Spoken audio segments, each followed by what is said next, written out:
My name is Emily, I'm 29, and I found my boyfriend cheating on me with my own stepsister on my couch, in the apartment I paid for. Before I tell you how that single moment of betrayal unraveled a multi-million-dollar federal fraud case and landed them all in front of the FBI, let me know where you're watching from in the comments. It helps to know I'm not alone. It all ended in a single, heart-stopping second, but the poison had been seeping into the foundations of my life for years. The final sound I heard before my world shattered wasn't a scream or a cry. It was a moan. His moan. A sound of pure, selfish pleasure echoing in the living room I had decorated, in the home I had built. I'd just gotten home early. A big client meeting for a software integration project, one I'd been leading for 6 months, had been pushed to the next morning. I was relieved. The stress had been immense, and all I wanted was a quiet night with Marcus. Maybe we could order Thai food, open a bottle of wine, and just talk. We hadn't really talked in months. The thought felt like a luxury. As I walked down the hallway toward my apartment, I could hear music. It was faint at first, a thumping bass line vibrating through the floor. As I got closer, I recognized the playlist. It was the high-energy, aggressive workout mix he'd been obsessed with lately. It seemed odd for 7 p.m. on a Tuesday, but I brushed it aside. Maybe he was just blowing off some steam. I put my key in the lock, a sense of unease starting to prickle at the back of my neck. The doors swung open, and the scene that hit me felt like a physical blow, knocking the air from my lungs. The music was loud now, pulsing from the Sonos speakers I'd bought him for Christmas.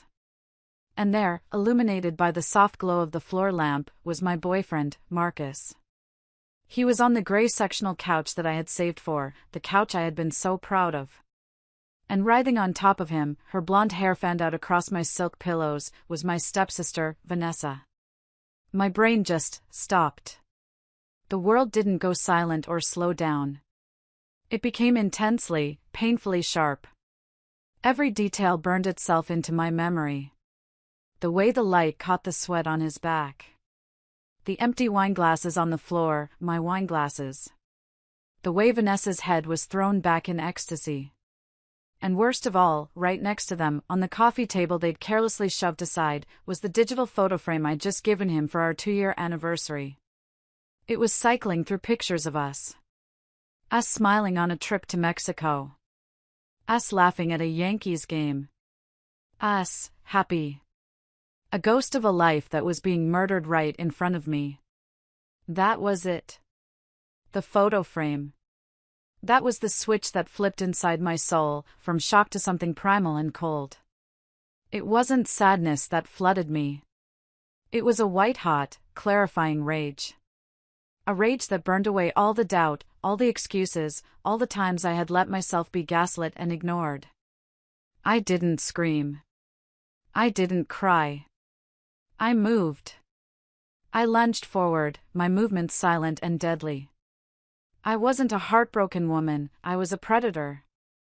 I grabbed a fistful of Vanessa's expensive, salon-perfect hair. She let out a surprised yelp, her eyes flying open in shock. Before she could process what was happening, I slammed her head, with all the force of my betrayal, into the screen of the 65-inch television. There was a sickening crack of plastic and glass, a flash of static, and the screen exploded into a spiderweb of black lines. She shrieked, a sound more of shock than pain, tumbling off Marcus and onto the floor. Marcus scrambled to get up, his face a mask of disbelief and panic. "Emily! What the hell?" he sputtered. I didn't answer. I met his eyes for a split second, and with a guttural roar, I shoved him with all my might. He was off balance, and he stumbled backward over the heavy oak coffee table, landing in a heap on the floor with a loud thud. I grabbed Vanessa by the arm, her skin slick with sweat, and dragged her, naked and sputtering, to the front door. "Get out of my house," I snarled. I yanked the door open and threw her out into the brightly lit public hallway. I turned back for Marcus, who was now cowering by the ruined TV. I grabbed him by the hair and hauled him to his feet. He was bigger than me, but in that moment, I was stronger. I shoved him out into the hall after her. The door to apartment 4D across the hall creaked open, and a group of college kids stared, their mouths hanging open, a mixture of shock and amusement on their faces. From 4B, my elderly neighbor Mrs. Rodriguez stepped out, her little dog yapping at her feet. Her phone was already in her hand, the red light of the camera glowing. Good.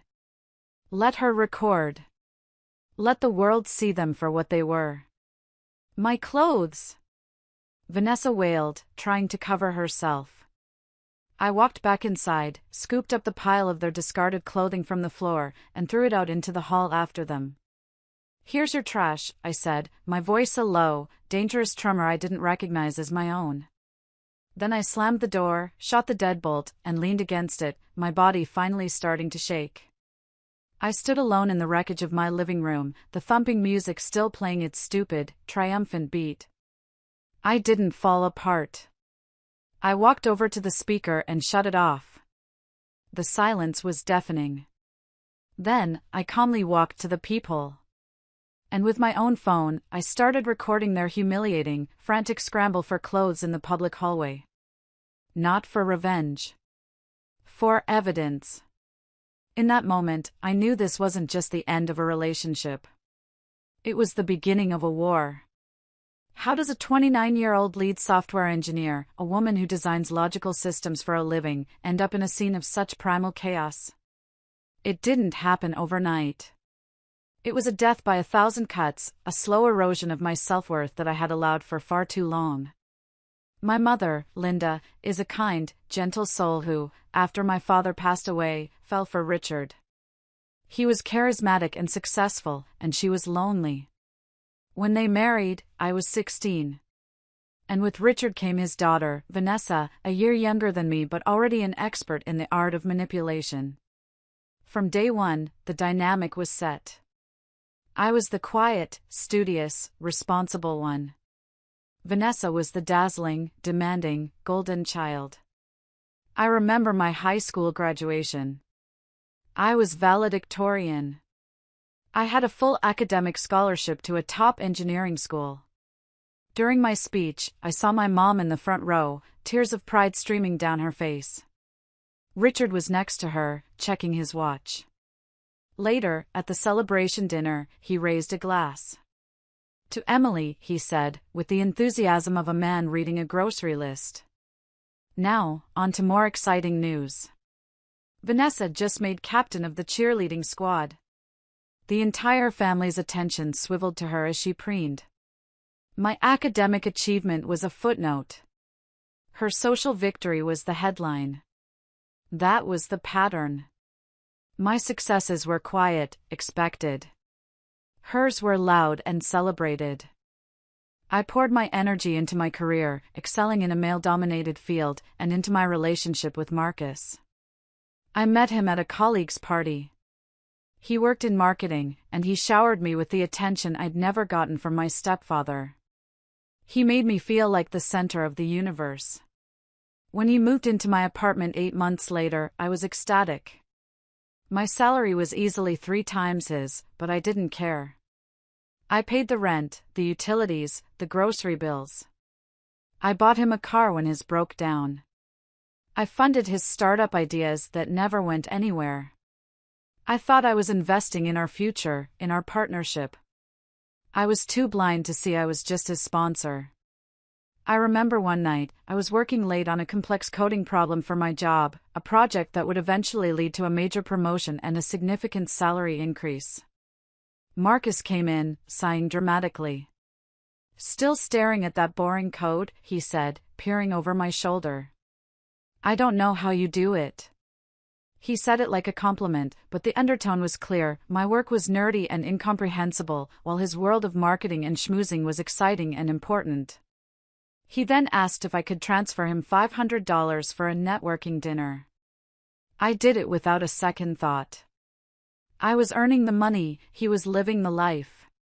The beginning of the end came, as it so often does, from a place of insecurity, his, not mine. He attended a college friend's lavish wedding in the Hamptons. The groom was some tech bro who had just sold his company to Google. Marcus came home a different person. He was sullen, quiet, and intensely critical of himself, and by extension, of our life. He kept looking at himself in the mirror, poking at his stomach. "I look like crap," he announced one night. "That guy, my age, and he looks like a movie star. I need to get serious. I need a total transformation." Eager to be the supportive, problem-solving girlfriend, I jumped at the chance to help. "Whatever you need, babe," I said, relieved to have a tangible problem to fix. "Let's get you the best. I'll take care of it." The next day, I signed him up for a membership at Elite Fitness, the most expensive, exclusive gym in the city. $180 a month, plus personal training fees, all auto-drafted from my bank account. I thought I was buying him confidence. I had no idea I was paying for the weapon that would be used to destroy me. A week later, he came home from his first session, buzzing with an energy I hadn't seen in months. "You'll never guess who I ran into," he said, his eyes gleaming. "Vanessa. Your stepsister. She's like a superstar trainer there. Everyone wants to train with her. She said she'd cut me a deal and train me personally." A small, cold knot formed in my stomach. "Vanessa?" I asked. "I didn't know you two were that close." "We're not," he said quickly, a little too quickly. "It was just a coincidence. It's perfect, right? Keeping it in the family." He laughed. I forced a smile. But the cold knot remained. The storm gathered so slowly at first, I almost didn't notice the change in the atmospheric pressure of my own home. The training sessions, initially scheduled for 3 days a week, quickly became 5. Then they started creeping later and later into the evening. He'd stumble in at 10, sometimes 11 p.m., exhausted and euphoric, smelling of sweat and a cloyingly sweet perfume that was definitely not mine. "It was an intense stretching session," he'd say, his eyes avoiding mine as he headed for the shower. "Vanessa is a beast. She's really pushing my limits." The expenses piled up at an alarming rate. $300 on a basket of protein powders and exotic supplements from a brand Vanessa recommended. $500 on new designer workout gear because, as Marcus explained, you have to look the part to feel the part. $1,000 on a high-tech cardio machine for the apartment so he could do extra sessions on his off days. My money, my credit card. I was funding his transformation, and he was transforming into a complete stranger right before my eyes. My friends and family saw it. My sister, Jessica, who never trusted Vanessa, called me in a panic one afternoon. "I saw Vanessa at the mall," she said, her voice tight with anger. She was with her friends, and I overheard her talking about Marcus. She was laughing, saying how she had him wrapped around her little finger and how he'd do anything she said. It was disgusting. "Please, you have to be careful." I confronted Marcus that night. I was calm, I was rational. I told him what Jessica had heard. His reaction was explosive. "Are you serious?" he yelled, his face turning red. "You're going to listen to your jealous little sister over me? I'm finally doing something for myself, finally getting my confidence back, and you're trying to sabotage it. This is what you always do, Emily. You can't stand to see me happy." He stormed out, slamming the door, leaving me standing in the kitchen, shaking, my own valid concerns twisted into a weapon and used against me. The gaslighting was so effective, I found myself wondering if I was the one in the wrong. The final, brutal clue came at our last family dinner together. It was for my stepfather Richard's birthday. The whole family was gathered at a stuffy, overpriced steakhouse he loved. I was trying my best to be pleasant, to maintain the facade of a happy family. Throughout the dinner, Vanessa was insufferable. She kept talking about her star client, Marcus, and his incredible physical progress. At one point, she reached across the table and squeezed his bicep, letting her hand linger for far too long. "All my hard work is paying off," she purred, looking directly at me. I felt a hot flush of humiliation crawl up my neck. I looked at my mom, who gave me a small, worried shake of her head. I looked at Richard, who was beaming at them like a proud father. "You two make a great team," he boomed. As she pulled her hand back, something glinted under the restaurant lights. It was a delicate silver necklace with a small, infinity loop charm. My breath caught in my throat. It was a gift from my grandmother, who had passed away 2 years prior. It was my most treasured possession. I thought I had lost it weeks ago. I had torn my apartment apart looking for it. And there it was. Around my stepsister's neck. Our eyes met across the table. There was no pretense, no denial. Just a tiny, triumphant smirk that played on her lips. She knew that I knew. She put a hand to her chest, a deliberately casual gesture, drawing my attention to the stolen piece of my life she was wearing so brazenly. It was a declaration of war. It was a power play. She was telling me, without words, I can take anything I want from you. Even this. In that moment, I didn't need proof of the affair. I didn't need to catch them in the act. I knew. I knew my boyfriend was sleeping with my stepsister. I knew they were enjoying making a fool of me. And I knew it had to end. My only question was how. The night of the cancelled meeting, as I drove home, my mind was a whirlwind. I wasn't going home to surprise him anymore. I was going home to end a chapter of my life. I parked my car in my designated spot in the building's garage and just sat there for a full 10 minutes, the engine off, the silence of the concrete tomb pressing in on me. I was trying to piece together the timeline. How long had this been going on? How many lies had I swallowed? How much of my life, my money, my love had I wasted? Then, a flicker of a memory, like a corrupted file in my brain. A weird email I'd gotten a few weeks back. It had been buried in a sea of work notifications and spam.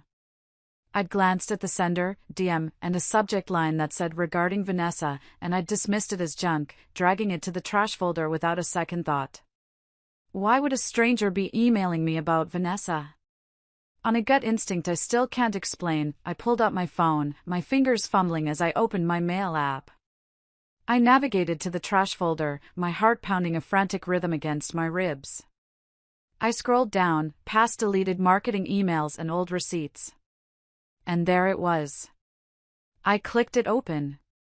The message was short, cryptic, and terrifying. My name is David Morrison. I am, or was, Vanessa's husband. She is not who you think she is. She did this to my wife before me. She targets people. Check her company's financials. Be careful. My blood ran cold. She did this before. She targets people. This wasn't a crime of passion. It was a premeditated attack. The message gave my anger a new, sharper edge. I wasn't just a woman who had been cheated on. I was a woman who had been hunted.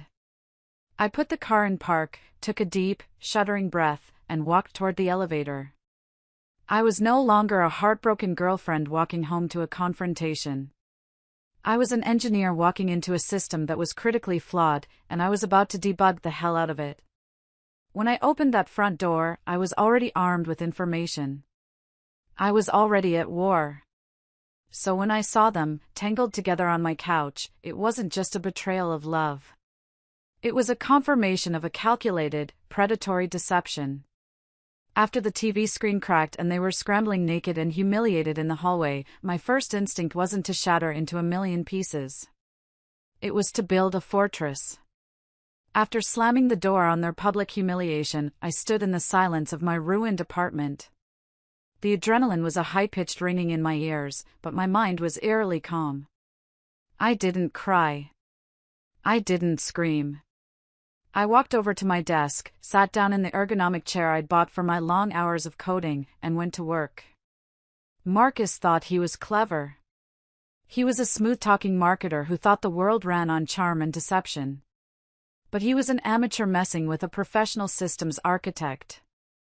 He had connected all his devices, his phone, his tablet, his laptop, to my home network. My network. He'd even complained a few months ago that he didn't know how to set up his cloud backups properly. "You're so smart with this stuff, babe, can you just handle it?" he'd asked. He had no idea that in his laziness, he had given me the master keys to his entire digital life. I didn't need his passwords. I had root access to everything. Within minutes, I was in. I bypassed his flimsy security protocols and started a full data extraction. The text messages were the first thing I found, a 4-month-long chronicle of their sordid affair. They were graphic, sickening. They mocked me, calling me the workhorse and the ATM. They'd done it in my bed while I was on a business trip. They'd done it in his car, the car I paid the insurance on. He'd used the emergency credit card I gave him, my card, to pay for lavish hotel rooms for their afternoon trysts, booking them under a fake name. The rage burned, but it was a cold, focused fire now. I meticulously saved every message, every timestamp. This was the evidence for the restraining order. But I kept digging. I'm an engineer. I'm trained to look for patterns, for anomalies in the system. And I found one. It wasn't in the texts. It was buried deep in his financial folders, in a subdirectory he'd cleverly mislabeled old college projects. Tucked away were scanned documents, complex spreadsheets, and a series of invoices that made my blood run cold.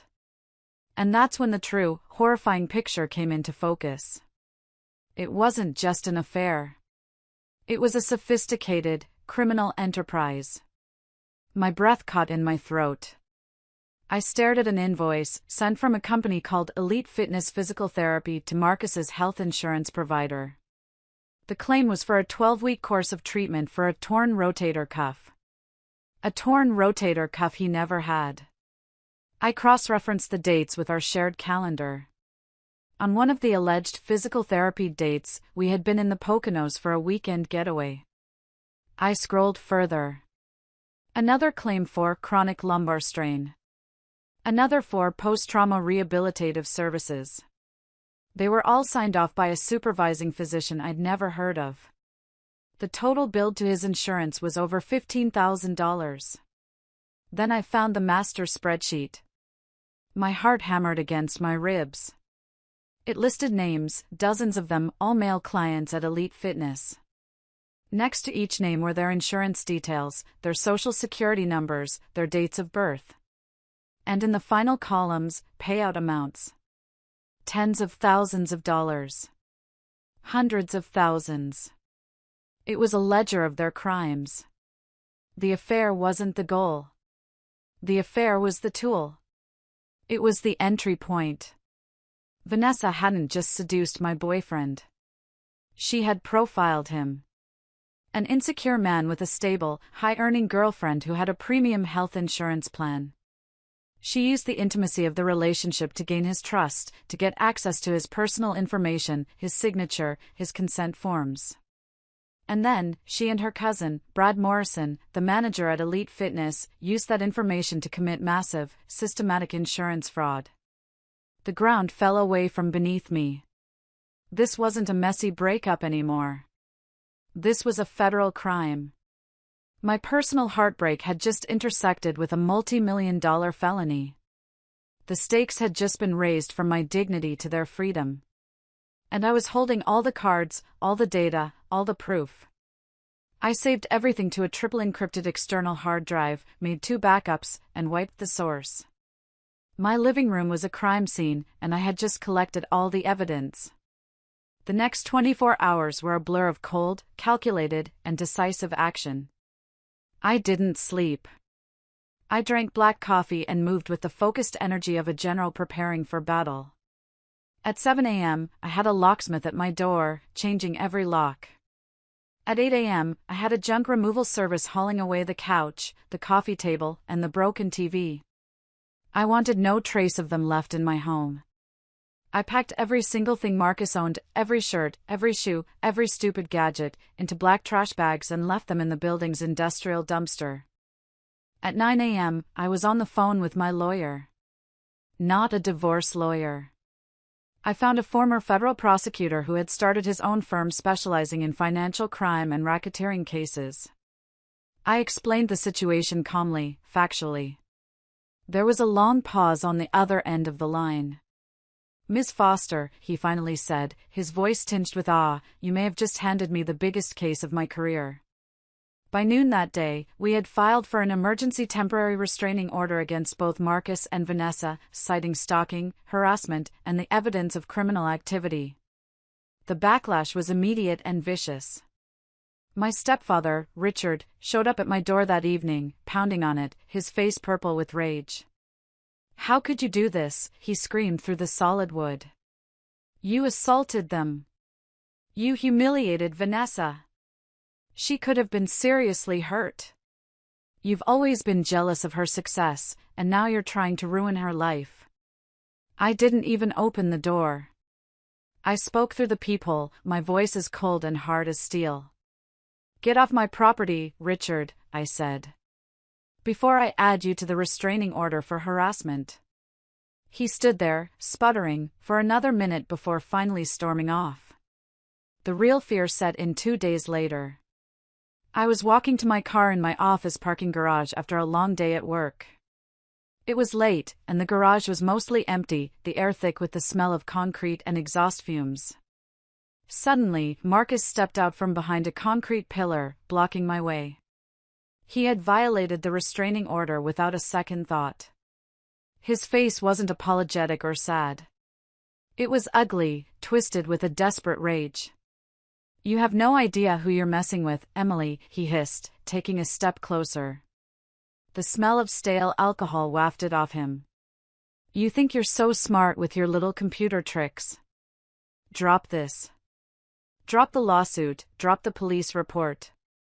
Drop it all, now. Or I swear to God, I will ruin you. I'll tell the police you attacked me unprovoked. I'll tell your company you've been stealing corporate secrets. I'll make sure you lose your job, your reputation, everything." I felt a genuine spike of primal fear. He was bigger than me, and he was cornered. At the same time, a thick envelope arrived at my office via courier. It was a cease and desist letter from a high-powered, notoriously aggressive law firm representing elite fitness. It was filled with legal jargon, accusing me of defamation, tortious interference with business, and threatening a multi-million-dollar countersuit. For one terrifying moment, I felt the weight of it all crushing me. It was me, one woman, against a corporation, against two criminals who had nothing left to lose. I sat in my car, the threatening letter in my lap, and I finally cried. Not for the loss of the relationship, but from the sheer, overwhelming pressure of the fight I had started. I felt small and very, very alone. That night, sitting in my silent, half-empty apartment, I almost gave up. The fight felt too big, the enemies too powerful. My own lawyer had warned me, "They will try to bury you in legal fees. They will try to break you. Are you sure you're ready for this?" I wasn't sure of anything anymore. Then, my phone rang with an unknown number. I almost ignored it, but something made me answer. "Is this Emily Foster?" a man's voice asked. It was quiet, hesitant, and heavy with a weariness I recognized. "Who is this?" I asked, my voice hoarse. "My name is David Morrison," he said. I was Vanessa's husband. I'm the DM who sent you that email." I sank into a chair, my legs suddenly weak. "I saw the video of what happened in your hallway," he continued, his voice filled with a weary sadness. "It's gone viral in a few local community groups. She's done this before, Emily. Many times. I've been quietly collecting evidence for years, trying to build a case for my divorce, trying to prove she was unfit to have custody of our son. I have documents. I have names of other women. I have a box full of proof. I think it's time we talked." And just like that, the crushing weight lifted. I wasn't alone anymore. I had an ally. The hunter had just become the hunted. The year that followed was the hardest, most draining, and most empowering of my life. There was no single, dramatic courtroom showdown like you see in the movies.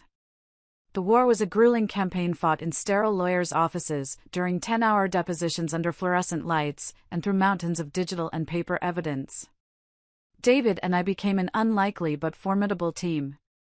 His box of meticulously organized paper documents, old receipts, suspicious bank statements, sworn affidavits from other women Vanessa had targeted, combined with the terabytes of irrefutable data I had extracted from the cloud, created an ironclad case. We found 5 other men who had been similarly seduced and defrauded by Vanessa. They were hesitant to come forward at first, ashamed and afraid. But seeing that I, a woman, was willing to lead the charge gave them the courage. Together, we filed a class-action civil suit against Elite Fitness and its parent company. My role in this war was unique. I wasn't just the lead plaintiff and star witness. In those long meetings with our legal team, I was the expert. I was the one on the whiteboard, drawing out network diagrams, explaining the digital forensics, tracing the IP addresses, and showing exactly how the money laundering and insurance fraud was committed. I had found my voice, and it was backed by undeniable, logical proof. I watched as seasoned lawyers listen to me, a 29-year-old software engineer, with rapt attention. The same intelligence that Marcus had belittled was now the weapon that was going to bring his world crashing down. The first real crack in their fortress came from Veronica Chen, a tenacious investigative reporter for the city's main newspaper. Tipped off by our lawyer, she didn't just write one story, she launched a whole investigative series titled Predators at the Gym, Sex, Lies, and Insurance Fraud at Elite Fitness. The story exploded. The public outrage was immense. With the clear evidence of wire fraud crossing state lines that I had provided, the FBI, which had been quietly monitoring the situation, officially launched a federal investigation. The end came not with a bang, but with a series of quiet, devastating surrenders. Facing federal charges and a PR nightmare, Elite Fitness's parent company folded. They settled our civil suit out of court to avoid a catastrophic public trial. The check they wrote was for a sum that changed all of our lives. It was never about the money, but the number, with its 7 figures, was a clear admission of guilt. It was validation. Vanessa and Brad, the masterminds, were indicted by a federal grand jury on charges of conspiracy, wire fraud, and money laundering. Vanessa, seeing the mountain of evidence against her and facing the prospect of a decade in prison, took a plea deal. She was sentenced to 36 months in a minimum security federal prison. Brad, who was less cooperative, went to trial, lost, and got 5 years. And Marcus? He did what cowards do. He turned on them to save his own skin. He testified for the prosecution, painting himself as a naive victim of Vanessa's manipulations. The judge didn't fully buy it. He got 2 years of probation, a permanent felony record that made him unemployable in his field, and a court order to pay restitution for the rest of his miserable life. The last I heard, he was 28 years old, living in his parents' basement in Ohio. A few months ago, I got an email from my mom. It was a short, simple message. She had finally done it. She had filed for divorce from Richard. "You gave me the courage," she wrote. "You showed me that we don't have to accept the unacceptable. Thank you for showing me what strength looks like. My sister Jessica and I are closer than ever. We are each other's staunchest defenders." I moved out of that apartment. I couldn't stand the memories. I used my share of the settlement to make a down payment on a beautiful condo in a new part of the city, one with a view of the skyline. But I didn't stop there. I took the rest of the money, my severance from a job I no longer needed, and the skills I had honed in my own fight, and I started my own company. It's a cybersecurity firm. We're not a giant corporation, we're a small, dedicated team. Our mission is to help ordinary people and small businesses protect themselves from the kind of digital exploitation and financial fraud that almost broke me. I'm pitching to our first round of venture capital investors next week. It's terrifying and exhilarating. I'm not just an employee anymore. I'm a founder. I'm a CEO. I took the worst experience of my life, the moment of my deepest humiliation, and I built something new and powerful from the ashes. The other day, I was setting up my new work laptop. When it asked me to choose a desktop background, I didn't pick a scenic landscape or a picture of family. I just opened a simple text editor and wrote a single, elegant line of code. It's a complex algorithm I designed for our flagship security product. It's my code. It's a reminder. They tried to delete my life, so I rewrote the whole program. And this version is faster, smarter, and impossible to hack. Thank you for listening to my story. It was a long and difficult journey, but I came out stronger on the other side. My question for you is, have you ever had to completely rewrite the script of your own life after a betrayal? Let me know in the comments below. And if my story resonated with you, please give this video a like and subscribe for more. You're not alone.